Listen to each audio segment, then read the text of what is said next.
Hello my dear friends, तो चलिए शुरू करते हैं 3D और 3D को चुटकियों में कन्वर्ट करते हैं 0D में। तो चलिए सबसे पहले हम लोग क्या पढ़ते हैं 3D में, equation of line in space. इसका कंडीशन क्या है, मतलब हमें लाइन का इक्वेशन चाहिए। कंडीशन क्या है, वो line passing through a given point and parallel to a given vector. एक लाइन का हमें इक्वेशन चाहिए, लेकिन वो लाइन किससे पास होना चाहिए, एक पॉइंट से और एक वेक्टर के पैरेलल होना चाहिए। तो चलिए देखते हैं, एकदम आराम से इसको समझना है, बहुत इंपॉर्टेंट है ये एक लाइन है हमारा, ठीक है। ये एक हमारा पॉइंट है, उसका कोऑर्डिनेट है x1, y1, z1। इसे बोलेंगे कार्टेशियन फॉर्म में। और इसी पॉइंट का पोजीशन वेक्टर फॉर्म क्या है, A vector x1 i cap plus y1 j cap plus z1 k cap. तो ये पॉइंट है जिससे ये लाइन हमारा पास हो रहा है, ठीक है। आगे चलिए, ये मेरा बी वेक्टर है जो कि पैरेलल वेक्टर है किसके, इस लाइन के। बी वेक्टर का हम लोग क्या लिख रहे हैं, A i cap plus B j cap plus C k cap. तो याद रखिए ए बी और सी किसका कोफिशिएंट है, बी वेक्टर का। इतनी बात समझ में आ गई। हमें चाहिए equation of line. Equation of line पाने के लिए हमें एक पॉइंट मानना पड़ेगा उस लाइन पर। तो हम लोगों ने लेट किया, सपोज किया let P be the point x comma y comma z. ये पॉइंट पी है किस पर, उसी लाइन पर है, और उस पॉइंट पी का पोजीशन वेक्टर आर है, position vector of point P, ठीक है। अब ये हमें कंडीशन समझ में आना चाहिए, बहुत ही इंपॉर्टेंट, एकदम आराम से समझ लीजिए। अब हम लोग बात करेंगे इसी लाइन के इक्वेशन के बारे में। दो फॉर्म है, एक वेक्टर फॉर्म और एक कार्टेशियन फॉर्म। तो आइए देखते हैं वेक्टर फॉर्म क्या है। Vector equation of line L, तो LHS हम लोग लिख दिए आर वेक्टर। यही आर वेक्टर क्या था, उस लाइन से एक पास करने वाले पॉइंट का position vector. R vector is equal to A vector plus lambda B vector. A vector क्या, ये पॉइंट है जिस पॉइंट से वो पास हो रहा है वेक्टर। बी वेक्टर क्या, पैरेलल वेक्टर है। तो याद देखिए r vector is equal to A vector plus lambda B vector. यहाँ पे लिख भी दिया गया है, position vector of any point on line. A vector क्या, position vector of given point, और बी वेक्टर क्या, गिवन पैरेलल वेक्टर्स। अच्छा, ए वेक्टर का हम लोग पोजीशन वेक्टर ऐसे लिखेंगे x1 y i cap plus y1 j cap plus z1 k cap plus lambda times. B vector क्या था, A i cap plus B j cap plus C k cap. ये हमारा क्या हो गया, वेक्टर इक्वेशन ऑफ लाइन। एकदम अच्छे से समझ लीजिए, आपको यहाँ से यहाँ कन्वर्ट होना आना चाहिए और यहाँ से आपको यहाँ भी समझ में आना चाहिए। और दिस डायग्राम से ये आना चाहिए कि ए वेक्टर क्या है, वो पॉइंट है जिस पॉइंट से लाइन पास हो रहा है। बी वेक्टर क्या, लैम्डा से के साथ जो रहा था वो क्या होता है, वो बी वेक्टर क्या होता है, parallel to the line, parallel to the line. अब हम लोग बात करेंगे कार्टेशियन इक्वेशन ऑफ लाइन। तो कार्टेशियन के लिए हम लोग कैसा लेंगे फॉर्म, कार्टेशियन फॉर्म। तो वो जो पॉइंट पी था उसका कोऑर्डिनेट क्या लिए थे, x comma y comma z, और जिस पॉइंट से पास कर रहा था उसका कोऑर्डिनेट क्या था, x1 comma y1 comma z1, ठीक है। तो देखिए लिखेंगे x minus x1 is equal to y minus y1 is equal to z minus z1। ये x1 y1 z1 क्या, ये गिवन पॉइंट है जिस पॉइंट से लाइन पास हो रहा है, याद रखिएगा। डिवाइडेड बाई a b और c। ए बी सी क्या, scalar component of parallel vector. जो पैरेलल वेक्टर है बी वेक्टर, उसका कोफिशिएंट है ए बी और सी। तो ये कौन सा फॉर्म हो जाएगा, कार्टेशियन फॉर्म, ठीक है। और याद रखिए ये स्टैंडर्ड फॉर्म है। स्टैंडर्ड फॉर्म कैसे पहचानेंगे, एक्स वाई और जेड का कोफिशिएंट हमेशा क्या होना चाहिए, +1। ये बहुत ही इंपॉर्टेंट है, आपको ये फिगर से ये समझ में आना चाहिए। इन द सिमिलर मैनर, इस फिगर से ये भी समझ में आना चाहिए, इन वाइस वर्सा भी आना चाहिए, और इससे ये भी समझ में आना चाहिए, और इससे ये भी समझ में आना चाहिए। तो ये हमारा क्या था, कार्टेशियन फॉर्म और वेक्टर फॉर्म किसका, इक्वेशन ऑफ लाइन का। अब हम लोग बात करेंगे एंगल बिटवीन टू लाइंस। क्या बात करने वाले हैं मेरे लाल, एंगल बिटवीन टू लाइंस। जब भी लाइंस का क्वेश्चन आएगा हम लोग उसको वेक्टर में कन्वर्ट करके सॉल्व करेंगे, यही हमारा ट्रिक रहेगा। देखिए एक लाइन ये है, दूसरा लाइन ये है, इसके बीच का एंगल बन रहा है थीटा, ये थीटा। तो ये कितना हो जाएगा बाबू, पाई माइनस थीटा। तो हमें यही थीटा एक्यूट एंगल चाहिए, ठीक है। तो लाइन जो L1 है इसके हमने पैरेलल एक वेक्टर बना दिया B1 वेक्टर। लाइन L1 के पैरेलल वेक्टर कौन है, B1 vector. In the similar manner line L2 के पैरेलल वेक्टर क्या माना, B2 वेक्टर, और उसके बीच का एंगल क्या है, थीटा। तो हम लोगों को निकालना था लाइन के बीच का एंगल्स, बट हमने यहाँ पर दिमाग लगाया और हमने दो वेक्टर बनाया, लाइन L1 के parallel B1 vector, line L2 के पैरेलल B2 वेक्टर, और उसके बीच का एंगल थीटा निकाल देंगे। और ये जो थीटा होगा वही थीटा दोनों एंगल के बीच का एंगल, दोनों लाइंस के बीच का भी एंगल होगा, ठीक है। और हम लोग ये जानते हैं दो वेक्टर के बीच का एंगल डायरेक्ट डॉट प्रोडक्ट है, cos theta is equal to b1 vector dot b2 vector upon magnitude of b1 into magnitude of b2, और इसका होल मैग्नीट्यूड ले लेंगे, मतलब निगेटिव नहीं लेंगे, क्योंकि हम लोग थीटा को हम लोग क्या मान एक्यूट एंगल, मतलब फर्स्ट क्वाड्रेंट में है, अगर निगेटिव आएगा तो इसको हम क्या ले लेंगे पॉजिटिव। तो ये हमारा हो गया एंगल निकालने का, किस फॉर्म में, वेक्टर फॉर्म में। एकदम सिंपल है, सिंपल समझो कि दो वेक्टर के बीच का हम लोग एंगल निकाल रहे हैं, दैट्स इट। अच्छा स्केलर फॉर्म चाहिए, मतलब कार्टेशियन फॉर्म चाहिए, तो b1 डॉट b2 कर दो, ये b1 वेक्टर है ये b2 वेक्टर है, डॉट प्रोडक्ट लगा दो, a1 into a2 plus b1 into b2 plus c1 into c2, b1 का मैग्नीट्यूड लिख दो और b2 का मैग्नीट्यूड लिख दो, तो ये हमारा क्या हो जाएगा, cos थीटा ऐसे निकल जाएगा किस फॉर्म में, कार्टेशियन फॉर्म में। और हम लोग ये वेक्टर को याद कीजिए, वेक्टर को याद कीजिए, हम लोग पढ़े थे कंडीशन फॉर परपेंडिकुलर वेक्टर्स, तो यहाँ भी लगा दीजिए condition for when two lines are perpendicular. तो हम लोग पढ़े थे क्या, डॉट प्रोडक्ट जीरो होना चाहिए, तो यहाँ भी लिखेंगे b1 vector dot b2 vector अगर जीरो आ जाए तो वो दोनों लाइन क्या कहलाएगा, परपेंडिकुलर। कार्टेशियन फॉर्म में ये a1 a2 plus b1 b2 plus c1 c2 is equal to zero आ जाए, क्योंकि b1 डॉट b2 के देंगे तो यही तो आएगा, ठीक है। अगर ये जीरो आ जाएगा b1 vector dot b2 vector, तो वो दोनों लाइन क्या हो जाएगा, परपेंडिकुलर। और अगर पैरेलल शो करने के लिए बोलेगा तो लोग पढ़े वेक्टर फॉर्म में क्या ले सकते हैं, b1 vector is equal to lambda times b2 vector. हम लोग टाइप्स ऑफ वेक्टर में पढ़े पैरेलल वेक्टर का कंडीशन। और हम लोग दूसरा फॉर्म में भी लिख सकते हैं कि कोफिशिएंट सेम होना चाहिए, कोफिशिएंट का रेशियो सेम होना चाहिए, a1/a2 is equal to b1/b2 is equal to c1/c2।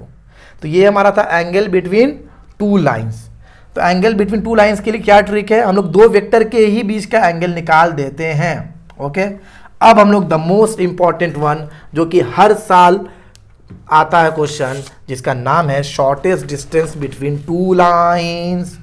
Shortest distance between two lines, lines का इक्वेशन क्या होता है वेक्टर फॉर्म में, r vector is equal to A vector plus lambda B vector. मान लीजिए एक लाइन L1 है, उसका वेक्टर फॉर्म इक्वेशन क्या है, R1 vector is equal to A1 vector plus lambda times B vector. मान लीजिए लाइन L2 है, उसका भी R2 वेक्टर क्या हो जाएगा, is equal to A2 vector plus lambda times B vector. अब ये दोनों लाइन कैसा ले रहे हैं हम लोग, पहला केस में पैरेलल लाइंस सॉरी, ये दोनों लाइन कैसा हम लोग ले रहे हैं, हम लोग ले रहे हैं पैरेलल लाइंस। और L1 लाइन L1 के पैरेलल वेक्टर बी वेक्टर है, तो सिमिलरली ये जो बी वेक्टर है L2 के भी पैरेलल होगा। तो याद रखिए पैरेलल लाइंस में दोनों पैरेलल वेक्टर्स होते हैं, वो क्या होते हैं, वो सेम होते हैं, पैरेलल वेक्टर सेम होती है, पहचानने का तरीका होता है। तो इसका डायरेक्ट फॉर्मूला होता है शॉर्टेस्ट डिस्टेंस का, याद रखिएगा, A2 vector minus A1 vector, A2 vector minus A1 vector कर देना है, क्रॉस प्रोडक्ट लेना, क्या लेना, क्रॉस प्रोडक्ट बी वेक्टर। पहले A2 vector minus A1 vector निकालिएगा, कोई वेक्टर मिलेगा, उसका क्रॉस ले लीजिएगा बी वेक्टर के साथ, divided by magnitude of b vector का हम लोग होल मैग्नीट्यूड लास्ट में कर देंगे, क्योंकि हम लोग जानते हैं डिस्टेंस कभी निगेटिव नहीं होता। आगे आ जाइए, स्क्यू लाइंस। स्क्यू लाइंस क्या होता है भाई, वैसा लाइन जो ना ही पैरेलल हो ना ही इंटरसेक्टिंग हो। ये कैसे पॉसिबल होता है, अगर दो लाइन अलग अलग प्लेन्स में है। इसको कैसे पहचानेंगे, लाइन L1 का इक्वेशन क्या लिखा हुआ है, R1 vector is equal to A1 vector plus lambda into B1 vector, देखिए B1 लिखेगा, और R2 vector is equal to A2 vector plus lambda into B2 vector. यहाँ पे B वेक्टर मतलब पैरेलल वेक्टर सेम नहीं होता है, अलग अलग होगा। अब उसके बीच का हमें शॉर्टेस्ट डिस्टेंस चाहिए, तब उसका फॉर्मूला होगा, यहाँ भी हम सेम है, देखिए थोड़ा समझना है, A2 vector minus A1 vector, यहाँ पर भी था यहाँ पर भी था, बट वहाँ पर था क्रॉस प्रोडक्ट, बट यहाँ पर क्या है, यहाँ पर हमारा डॉट प्रोडक्ट, यहाँ पे हमारा क्या है, डॉट प्रोडक्ट। तो लिखेंगे शॉर्टेस्ट डिस्टेंस क्या लिखेंगे, A2 vector minus A1 vector dot B1 cross B2। पहले आपको A2 vector minus A1 vector अलग से निकाल लीजिएगा, फिर B1 vector cross B2 vector अलग से निकाल लीजिएगा, फिर वो दोनों वेक्टर का डॉट प्रोडक्ट ले लीजिएगा, divided by B1 vector cross B2 vector का नीचे मैग्नीट्यूड ले लेना, क्या ले लेना, मैग्नीट्यूड, ठीक है, और उसका होल मैग्नीट्यूड कर देना, क्यों निगेटिव नहीं लेंगे, क्योंकि हम लोग जानते हैं शॉर्टेस्ट डिस्टेंस कभी नेगेटिव नहीं होता है। अब इंटरसेक्टिंग लाइन है, इंटरसेक्टिंग लाइन है तो उसका शॉर्टेस्ट डिस्टेंस क्या हो जाएगा, जीरो, दैट्स इट। तो इंटरसेक्टिंग लाइंस का शॉर्टेस्ट डिस्टेंस जीरो हो जाएगा, दो लाइन इंटरसेक्ट कर रहा है तो उसके बीच डिस्टेंस है ही नहीं। तो आता है कभी the condition for intersecting line, जब भी याद रखिए स्क्यू लाइंस का जो ये न्यूमरेटर पार्ट्स है, ये जो न्यूमरेटर पार्ट्स है अगर जीरो आ जाएगा तो वो लाइन कैसा कहा जाता है, इंटरसेक्टिंग लाइंस। ये दोनों को पहचानने का ये तरीका है, आप लोगों को निकालना है शॉर्टेस्ट डिस्टेंस स्क्यू लाइंस का, अगर ये जीरो आ जाए न्यूमरेटर पार्ट्स तो वो दोनों लाइन कैसा कहलाता है, स्क्यू लाइंस। तो ये था हमारा shortest distance between two lines. Parallel lines के लिए ये फॉर्मूला है, देख लीजिए एकदम आराम आराम से, ठीक है। स्क्यू लाइन के लिए ये फॉर्मूला है। और अगर स्क्यू लाइन के न्यूमरेटर 0 हो जाए तो वो दोनों लाइन कैसे कहलाता है? Intersecting lines. एकदम अच्छे से याद कर लेना, क्वेश्चंस लगा लेना, फॉर्मूला टिप पे होना चाहिए। अब हम लोग बात करेंगे direction cosine and direction ratio. एक ऑब्जेक्टिव क्वेश्चन यहाँ से फंसेगा और कुछ नहीं। देखिए एक वेक्टर है, पहले वेक्टर का हम लोग देख रहे हैं, direction cosine and direction ratio of a vector. एक वेक्टर है, मान लीजिए एक्स एक्सिस से अल्फा बना रहा है, वाई एक्सिस से बीटा एंगल बना रहा है और जेड एक्सिस से गामा एंगल बना रहा है। तो डायरेक्शन एंगल क्या कहलाएगा? Alpha comma beta comma gamma. और उसी का कॉस ले लीजिए, उसी को कहते हैं डायरेक्शन कोसाइन। डायरेक्शन कोसाइन क्या हो जाए? Cos alpha comma cos beta comma cos gamma. Cos alpha को हम लोग जनरल ऐसी तरह रिप्रेजेंट कर देते हैं स्मॉल एल, कॉस बीटा को एम से और कॉस गामा को एन से। सबसे इंपॉर्टेंट प्रॉपर्टी याद रखिएगा, यहाँ से ऑब्जेक्टिव आएगा, cos square alpha plus cos square beta plus cos square gamma हमेशा इज इक्वल टू 1 होता है। मतलब लिख सकते हैं l square plus m square plus n square हमेशा किसके बराबर होगा? 1 के बराबर होगा। और डायरेक्शन रेशियो क्या होता है? कोई भी 3 नंबर ले लीजिए और अगर वो 3 नंबर इस कंडीशन को सेटिस्फाइड कर रहा है, क्या? ए अपॉन एल, एल क्या था? डायरेक्शन कोसाइन है, is equal to B upon m c upon n. अगर ये तीनों का ए अपॉन एल का रेशियो, बी अपॉन एम का रेशियो और सी अपॉन एन का रेशियो बराबर आ जाए तो ए बी सी को हम क्या कहते हैं? Direction ratio. ठीक है, अब आ जाइए, अगर वेक्टर दिया हुआ है तब डायरेक्शन रेशियो और डायरेक्शन कोसाइन कैसे निकालेंगे? डायरेक्शन रेशियो निकालने का है scalar component of vector A. जो भी वेक्टर देगा तो ये जो ए बी और सी है इसी को क्या कहते हैं हम लोग? Direction ratio. और डायरेक्शन कोसाइन निकालना, अगर वेक्टर दिया हुआ है तो सबसे पहले आप लोगों को यूनिट वेक्टर निकालना पड़ेगा। क्या लिखा हुआ है? Scalar component of unit vector है, तो आप लोग यूनिट वेक्टर निकाल दीजिएगा। ठीक है, यूनिट वेक्टर निकालने के बाद आप लोगों का जो भी आई कैप का कोफिशिएंट होगा वो एल हो जाएगा, जो भी जे कैप का कोफिशिएंट होगा वो एम हो जाएगा और जो भी के कैप का कोफिशिएंट होगा वो एन हो जाएगा। तो ये था हमारा direction cosine direction ratio of a vector. अब हम लोग बात करेंगे direction cosine direction ratio of a line. तो अब जल्दी जल्दी समझिए ऑब्जेक्टिव पॉइंट ऑफ व्यू से। डायरेक्शन कोसाइन किसी भी लाइन का कितना होता है? 2 होता है। कैसे सर? एक एल बी होता है, एम होता है, एन होता है, एक minus l minus m minus n होता है। क्यों सर? इस लाइन को तो हम लोग आगे भी एक्सटेंड कर सकते हैं। अगर हम बोले एल एक्स एक्सिस के साथ अल्फा एंगल बना रहा है क्लॉकवाइज में, ठीक है, तो अगर हम लोग इधर से देखें ये अल्फा एंगल है, मान लीजिए ये अल्फा एंगल है, तो ये भी एंगल ये भी तो एक्स एक्सिस है, ये कितना हो जाएगा हमारा? Pi minus alpha. तो एक लाइन दो तरफ से एंगल बना सकता है, इसीलिए हमारा 2 डायरेक्शन कोसाइन आता है, एक l comma m comma n, that is cos alpha cos beta cos gamma. एक होता है minus cos alpha minus cos beta minus cos gamma. But हम लोग क्वेश्चन में बनाने के लिए हम लोग बस यही लेते हैं, एल एम एन लेते हैं। But objective point of view से याद रखिएगा एक लाइन का डायरेक्शन कोसाइन कितना होता है? 2 होता है। आ जाइए, यहाँ पे लिखा हुआ है 3 पॉइंट, यहाँ से एक ऑब्जेक्टिव क्वेश्चन आएगा, बस इसको समझ लीजिए। Cos square alpha plus cos square beta plus cos square gamma is equal to क्या है? 1 है। ये प्रॉपर्टी आता है क्वेश्चन डायरेक्ट, तो याद रखिएगा l square plus m square plus n square is equal to 1। आगे देखिए, अगर साइन स्क्वायर आ जाए तो sine square alpha plus sine square beta plus sine square gamma हमेशा क्या होता है? 2 होता है। और यहाँ पे लिखा हुआ a line has 2 set of direction cosine l M n and minus l comma minus m and minus n. अब डायरेक्शन रेशियो आ जाइए, वही बात है जैसा हम लोग वेक्टर में पढ़े तो वैसे ही लाइन का होता है। 3 ऐसा नंबर बताइए जिसका हम लोग ए बाई एल निकालें वो बराबर आ जाए बी बाई एम और सी बाई एन, तो ए बी सी को हम लोग क्या बोल देंगे? Direction ratio.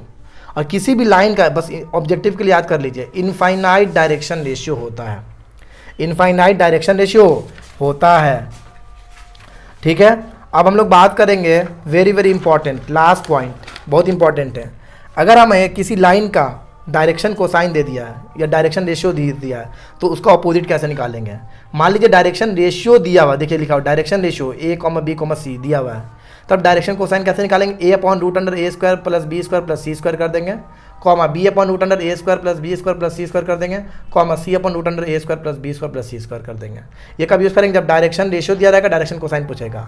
उल्टा भी हो सकता है, अगर डायरेक्शन कोसाइन दिया एल एम एन तो टू फाइंड डायरेक्शन रेशियो यहाँ पे कर देना है, तो A upon L is equal to B upon M is equal to C upon N is equal to K मान लेंगे, और ए इज इक्वल टू क्या हो जाएगा? इसको उधर भेज दिए के into l, b is equal to क्या हो जाएगा? के इंटू एम, और सी इज इक्वल टू क्या हो जाएगा? के इंटू एम। ये हमारा क्या कहलाता है? Direction ratio. तो यहाँ से बस 2 चीज़ याद रखना है आपको डायरेक्शन कोसाइन डायरेक्शन रेशियो में, कि l square plus m square plus n square is equal to 1 होता है। दूसरा कि अगर डायरेक्शन रेशियो दिया तो डायरेक्शन कोसाइन कैसे निकालेंगे, और डायरेक्शन कोसाइन दिया तो डायरेक्शन रेशियो कैसे निकालेंगे। ये मेरा था कंप्लीट 3D। जल्दी से जाइए, याद कीजिए सारा फॉर्मूलाज और जल्द से जल्द PYQ भी लगा लीजिए।